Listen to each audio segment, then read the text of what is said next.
De alguna manera, no quiero decir que eso pasó en el tiempo de Josafat, pero Josafat enfrentó una gran crisis en la cual se requería que la actuación de él como un hijo de Dios, hermano, era determinante para lo que iba a suceder. Entonces, ¿cómo actuar en medio de una crisis? Y esto nos puede servir, hermano, en cualquier tipo de crisis. Puede ser en una crisis en el hogar, puede ser en una crisis, hermano, en alguna pérdida de un ser querido, puede ser en alguna crisis por alguna enfermedad. Cualquier tipo de crisis que se presenta, ¿cómo debe actuar el creyente, hermano, ante una crisis? Y vamos a ver este contexto de Josafat. Dice: y acudieron algunos y le dieron aviso a Josafat, diciendo: contra ti viene una grande multitud,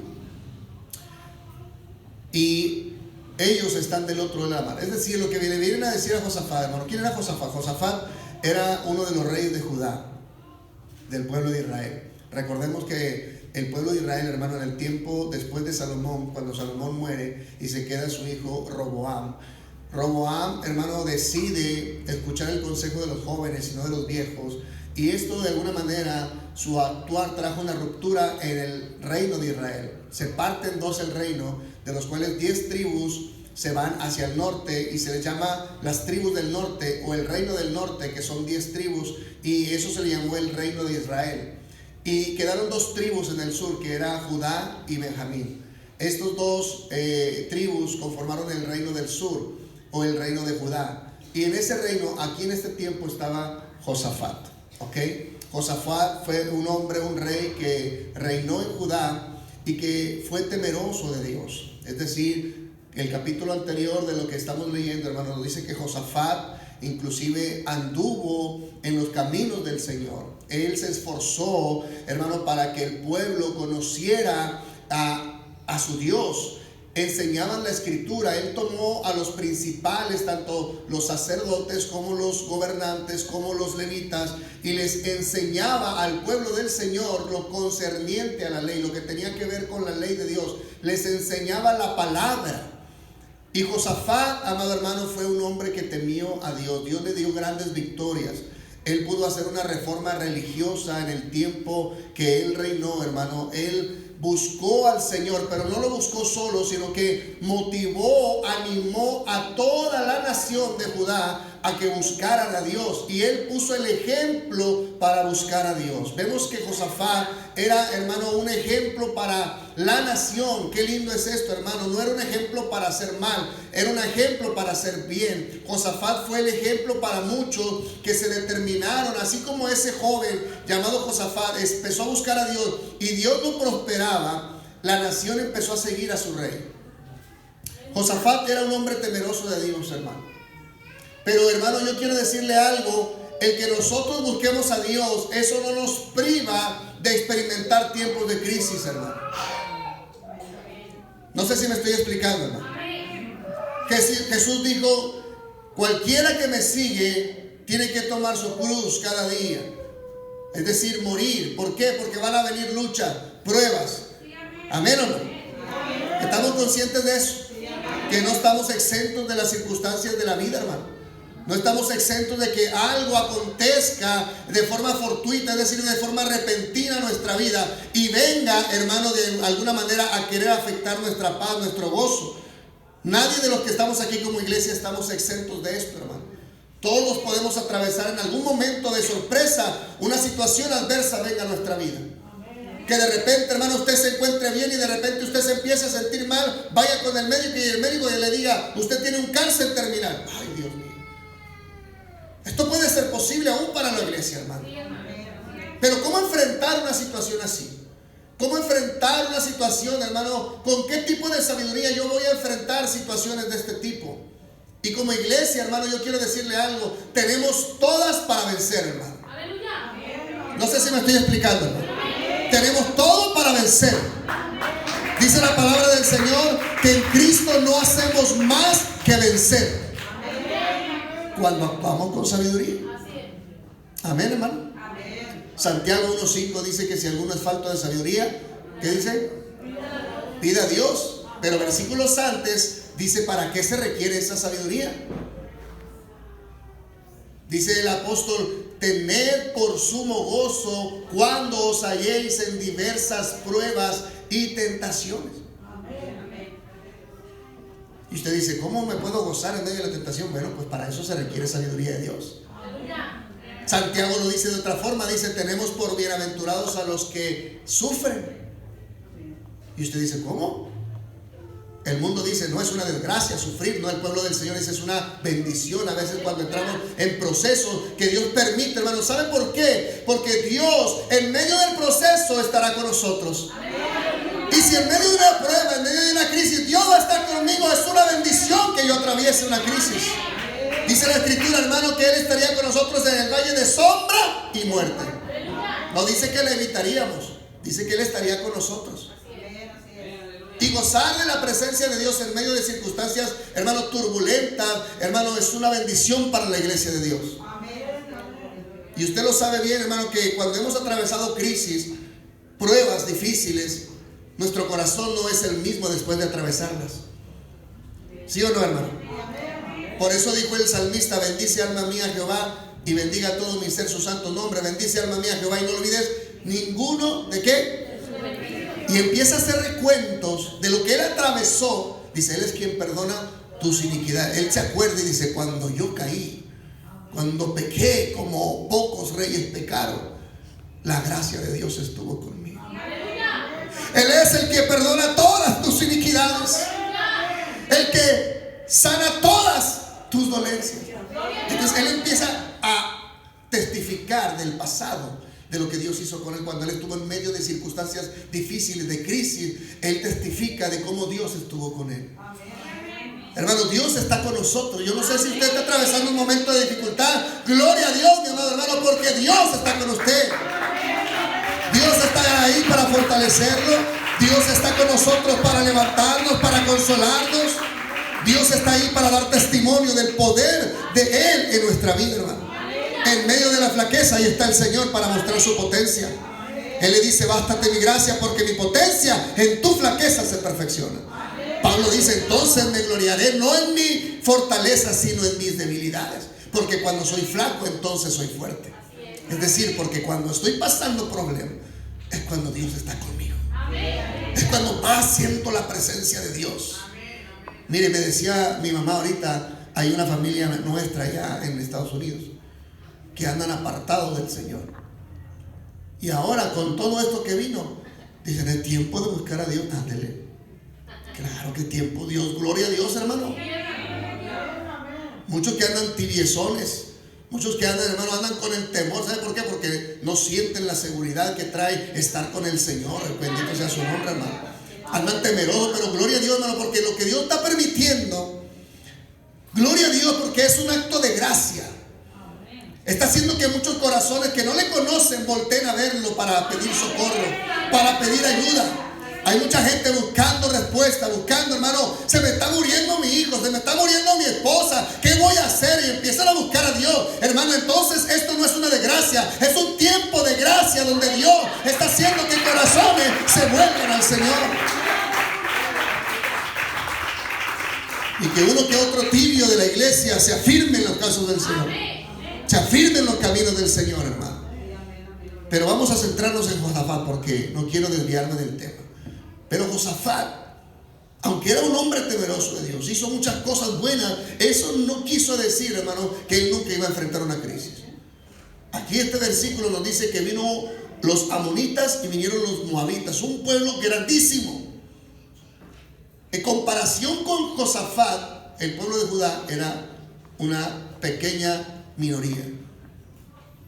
Mientras que la nación que venía contra ellos, hermano, era una nación tan grande. ¿Cómo, hermano, buscar a Dios en tiempos de crisis? ¿Cómo enfrentar esta situación? Bueno, vamos a ver lo que hizo Josafat. Josafat, él recibe la noticia y le dice: viene un ejército grande contra ti. Hay una amenaza mortal. Hermano, cualquiera que oye esto y que no tuviera a Dios, dice, es la muerte. Muerte segura. ¿Qué hacemos, por ejemplo, 100 contra 10,000? Nada. ¿Qué hacemos? Nada. Pero Josafat no era cualquier hombre. Dios estaba en el corazón de Josafat. Dios estaba en la noticia de Josafat. Josafat no era cualquier hombre, hermano, era un hombre temeroso de Dios, como lo es la iglesia. Amén, hermano. Josafat tenía la misma herramienta que tiene la iglesia hoy: el conocimiento de nuestro Dios. Y cuando la amenaza le es anunciada, fíjese lo que dice el versículo número 3. Entonces él tuvo ¿qué? Temor. Ahora, ¿qué tipo de temor tuvo Josafat? Josafat no tuvo el temor que paraliza a la gente. Hoy, hermano, me sorprendo ver cómo tanto creyente está paralizado por la situación. Y eso habla mucho, hermano, de quién es ese creyente. Pero hoy veo mucho creyente con pánico, con incertidumbre. Veo mucho creyente, hermano, que no sabe qué hacer, que está más espantado que aquellos que no conocen al Señor. Pablo le dijo a la iglesia de Tesalónica: no os entristezcáis como aquellos que no tienen esperanza. Nosotros tenemos una esperanza, les dijo. Esperamos del cielo al Salvador. Aunque muchos de nosotros ya murieron, ellos serán resucitados. Los que murieron sin Cristo se perdieron, pero los que se murieron con Cristo tienen la esperanza de resucitar. Amén. Entonces dice el apóstol: no os entristezcan como los que no tienen esperanza. Y hoy hay mucho creyente como si no existiera el Señor. Mucho creyente tiene tanto pavor, hermano. Dice que Josafat entró en temor, pero no un temor paralizante, un temor que lo metió y lo escondió, un temor, hermano, que lo hizo, hermano, meterse en la inactividad. No. Él tuvo temor, y en su temor reverente él va y hace algo. Es decir, un temor que lo movió, lo motivó a buscar a Dios. Yo creo que es ese mismo temor, hermano, que puede haber en nosotros. Quizás como nosotros como iglesia, aunque tenemos al Señor, desconocemos que venga el día de mañana. Yo la verdad, yo no sé cómo se presente esto en nuestro país. Ninguno de nosotros lo sabe, hermano. De repente nos pueden decir: ¿sabes qué? Cierren templos, cierren todo mientras pasa la crisis. No sabemos. No sé si me estoy explicando, hermano. O sea, hoy por hoy nadie sabe lo que mañana va a suceder. Las noticias, usted ve, están cambiando cada 2 horas. Yo veo las noticias y me doy cuenta que se actualizan cada 2 horas. Cada 2 horas hay una actualización de declaraciones que hacen los presidentes, los gobernantes de las naciones. Hacen declaraciones nuevas y, hermano, están sucediendo cosas a la hora. No sabemos qué va a ser el día de mañana, hermano. ¿Cómo va a reaccionar el peso contra el dólar, la economía mundial? ¿Cómo está reaccionando, hermano? Está hecha un desastre. Aún los mismos presidentes están tambaleando ante lo que está sucediendo. Aún la nación más segura, que ellos decían que es la más segura, se está tambaleando. Entonces, no hay certidumbre de la noticia del mañana, pero lo que sí hay es una certidumbre para el pueblo del Señor. ¿Cómo actuar en este tiempo? Aunque hubo temor en el corazón de Josafat hace algo, y lo primero que hace es, cuando entra en ese temor, es un temor que lo llevó a buscar a Dios. Y él va, hermano, con una postura adecuada para la situación. Fíjense lo que hace. Entonces Josafat tuvo temor, y Josafat, ¿qué dice? Humilló su rostro. ¿Para qué? Para consultar a Jehová, e hizo pregonar ayuno a todo Judá. Ahora, esto sin duda, hermano, Josafat entra en un temor. Pero él dice: yo no me puedo quedar aquí, tengo que buscar a Dios. Y sin duda, muchos de los gobernantes que gobernaban con Josafat entraron en el mismo temor. Muchos de los padres de familia que vivían en Judá y en Jerusalén entraron en el mismo temor. Pero todos vieron a aquel que estaba haciendo algo y dijo: si él está buscando al Señor, ¿qué tenemos que hacer nosotros? Lo mismo. Y Judá convoca a toda la nación a una unidad para buscar al Señor todos juntos. Entonces todos buscan al Señor. ¡Aleluya! Y no solamente dice que lo buscaron en oración, lo buscaron en una oración más intensa, que tiene que ver con ayuno. Es decir, el ayuno, hermano, representa una aflicción más intensa de nuestro corazón. ¿Me estoy explicando? No buscaron a Dios de forma superficial, sino que buscaron a Dios de una forma intensa en sus vidas. Afligieron sus corazones. Sin duda, hermano, muchos del pueblo de Judá se tuvo que poner a cuentas con el Señor, porque iban a pedir el auxilio, la consulta, el qué hacer, la guianza de nuestro Dios. Y hermano, pero en ese inter creo que muchos entraron en temor y se empezaron a poner a cuentas con Dios. Porque hermano, la mejor manera de estar en paz y inquietud bajo la soberanía de nuestro Dios es estando a cuentas con Dios. ¿Cuántos dicen amén, hermano?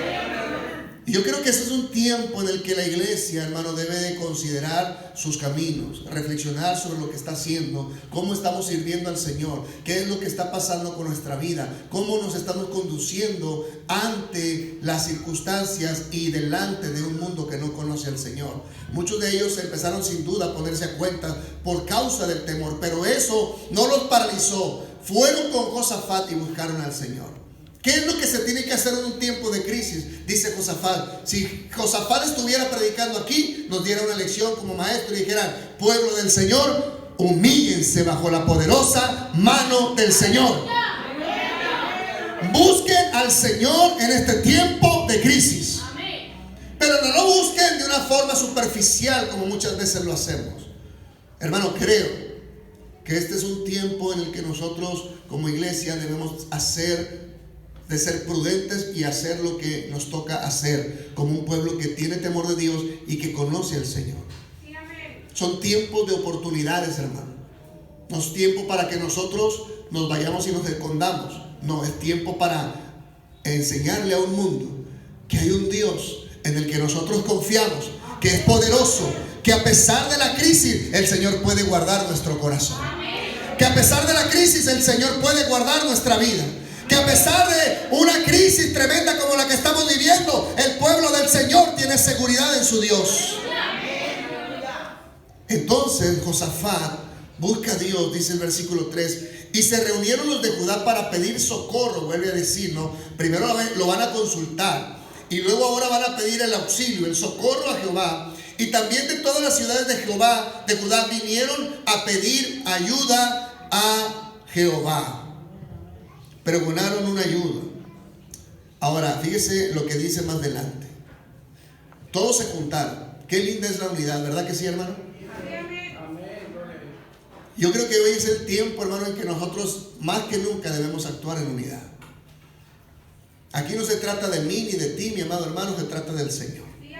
Y que hay gente que se está perdiendo y que tenemos que actuar en unidad.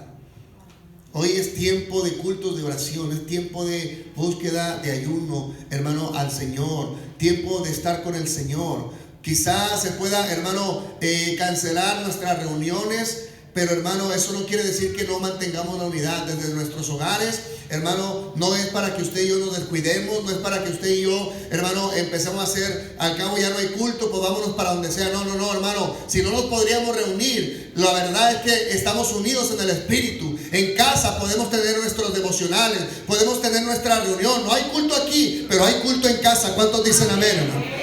No nos podemos reunir para orar, pero hay que orar en casa, hay que ayunar en casa, hay que estar buscando al Señor de forma unida, hermano, porque hoy más que nunca se requiere la unidad de la iglesia del Señor. Actuar con unidad como actuó Judá, todos juntos, hermano. Ahí no hubo miramientos, ahí no había diferencias entre ellos, hermano. Todos estaban bajo la misma crisis, enfrentando la misma situación. Todos, se requería la unidad de todo un pueblo, y todo el pueblo buscó al Señor. Consultaron al Señor y le pidieron socorro al Señor.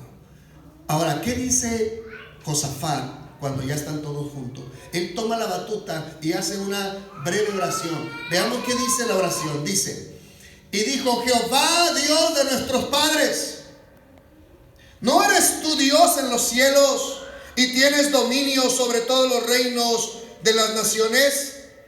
¿No está en tu mano tal fuerza y poder que no hay quien te resista? Aleluya. Qué linda oración. Amén. Hay 4 cosas que yo veo que Josafat hace aquí. Josafat no se reúne para decir: Señor, como nación nos hacen falta recursos, mándanos recursos. Señor, como nación nos hace falta que se levanten ciertos muros para fortalecer la ciudad. No. Él lo primero que hace es reconocer al Dios al que está sirviendo. Él reconoce a Dios y lo reconoce de esta manera. Él reconoce la grandeza de Dios. Por eso, hermano, no creo que Josafat haya entrado en un temor paralizante. Él dice: Señor, tú eres más grande que cualquier crisis. Señor, tú eres más grande que cualquier otra cosa. Porque tu mano hizo los cielos y la tierra. No hay nadie que se compare contigo, Señor. Como diría el apóstol Pablo: si Dios es por nosotros, ¿quién contra nosotros? Señor, tú eres grande en los cielos y en la tierra, dice. Reconoce la grandeza de nuestro Dios. Yo creo que es importante, hermano, que la iglesia tenga este tipo de oración y reconocimiento a nuestro Dios. Ningún virus, ninguna crisis, ninguna enfermedad, ninguna pérdida es más grande que nuestro Dios, hermano. Por Dios fueron creadas todas y cada una de las cosas que subsisten. En Dios, dijo Pablo en el capítulo 17 del libro de los Hechos, nos movemos y respiramos y somos. Y nada de lo que existe podría subsistir sin el Señor. Josafat dijo: Señor, tú eres grande. Reconoció la grandeza de su Dios. Reconoció su poder. Que Dios igualmente puede salvar con pocos o con muchos. Hermano, para Dios no es imposible, hermano, que en un instante todo, hermano, se desvanezca. Josafat reconoce el poder de Dios y dice: Señor, no hay quien se compare contigo en poder. Puede ser un ejército muy grande, sí, pero ninguno como tú, Señor. Y dice que también reconoce su señorío. Señor, tú dominas sobre todo, dice. Tú eres el que dominas. Yo quiero que entendamos esto, hermano. Josafat tenía del otro lado de la mar un ejército con tan grande multitud, pero él no estaba viendo hacia allá, él estaba viendo hacia allá. Él no veía la amenaza, él contemplaba al Señor.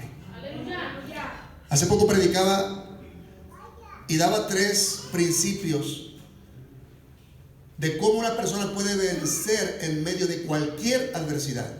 Y la primera, el principio que daba en primer lugar era que cuando el creyente deja de contemplar las circunstancias y contempla a su Dios, es cuando puede vencer en cualquier circunstancia. Cuando Job enfrentó lo que enfrentó, estaba centrado en él mismo, en lo que padeció, en su pérdida, en todo lo que... Y eso es, hermano, Job es un reflejo de lo que somos nosotros. Nosotros haríamos lo mismo que Job. Amén. No podemos criticar a Job porque, y usted y yo, es lo que comúnmente hacemos. Cuando algo nos pasa, nos centramos en nosotros mismos. ¿Cuántos dicen amén?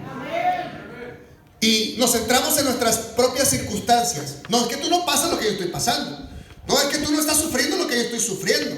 Tú no sabes de lo que yo estoy hablando, porque mira, yo me encuentro en esta situación. Y nos centramos en nosotros mismos. Mira que mi prueba no es como la tuya, no, la mía es más grande. Y empezamos a comparar nuestras pruebas. Y hermano, nosotros nos volvemos el centro de atención. Pero hermano, Dios corrige a Job de una manera tan bella y tan linda, que le hace como si le tocara la mano en la barbilla. Le dice: Job, deja de ver hacia abajo y mira hacia arriba. Gloria a Dios. Y le dice: prepárate, ahora yo te voy a hablar y tú me vas a contestar. Amén. Así es, amén. Y le dice: ¿dónde estabas tú, Job, cuando yo hice los cielos y la tierra? Cuando se tomaron las medidas, ¿acaso tú estabas ahí como testigo? Cuando se pusieron los fundamentos, tú estabas allí. Y le empieza a describir la intervención de Dios en las cosas grandes. Pero no lo deja ya en la grandeza, sino que también lo trae al detalle y le dice: Job, ¿acaso tú has sido testigo cuando la cabra montés allá en los montes sola pare a sus hijos? ¿Has visto cómo sus hijos vienen a este mundo? ¿Has visto cómo los hijos se alimentan de la hierba y después abandonan a sus padres para hacer sus propias vidas? Job, ¿has visto el vuelo del águila? ¿Has visto el rastro que deja a su volar? Job, ¿has visto cómo la avestruz descuida a sus hijos, sus huevos los olvida donde los puso y quizás hasta los puede pisar porque Dios le privó de sabiduría? ¿Has visto tú quién cuida sus huevos? Cuando los hijos de los cuervos claman porque necesitan alimento, ¿sabes quién los alimenta? Entonces Dios lo lleva en una travesía de grandeza y detalle, de tal manera que Job se olvidó de su problema, de su enfermedad, de la sarna, de los hijos que murieron, de las vacas que perdió. Y cuando contempló a Dios, dijo: Señor, yo denunciaba y hablaba lo que no entendía. Perdóname, Señor. De oídas te había oído, pero ahora mis ojos te ven. Por tanto me aborrezco en polvo y en ceniza. Dios hizo que él dejara de contemplarse a sí mismo y contemplar a Dios. Porque contemplar a Dios, hermano, es una victoria en sí mismo. Ver a nuestro Dios es contemplarlo a Él, amado hermano, en medio de cualquier circunstancia, es el primer paso para toda victoria. Por eso Josafat dice: Señor, tú eres poderoso.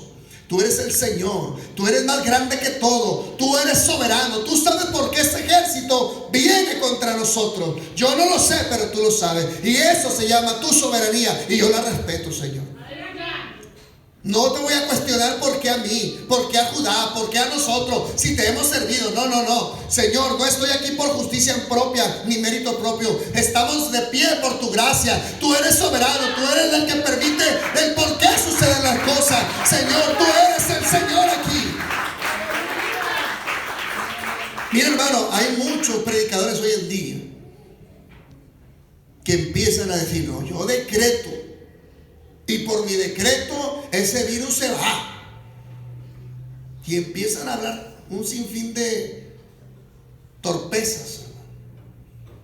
Y que yo declaro, no, aquí no es por declaración positivista, hermano. Aquí no es por decreto. Aquí no es que yo digo y yo hago. No, aquí el que manda es el Señor, hermano. Y aunque Él es soberano, Él no pierde el control de nada. Hermano, Él está haciendo esto. Yo sin duda creo, hermano. Porque dice la Escritura, mire lo que dice, quisiera que viera lo que dice Isaías 26:9. Dice el Señor: con mi alma te he deseado en la noche, y en tanto que me dure el espíritu dentro de mí, madrugaré a buscarte, dice el profeta. Porque luego que hay juicios tuyos en la tierra, los moradores del mundo aprenden justicia. Dios es soberano, hermano. Confiemos en la soberanía de Dios. Dios sabe por qué estamos atravesando lo que estamos atravesando. Dele gloria a Dios. Dígale: Señor, gracias por lo que tú envías, por lo que tú permites, Señor amado, porque tú eres soberano.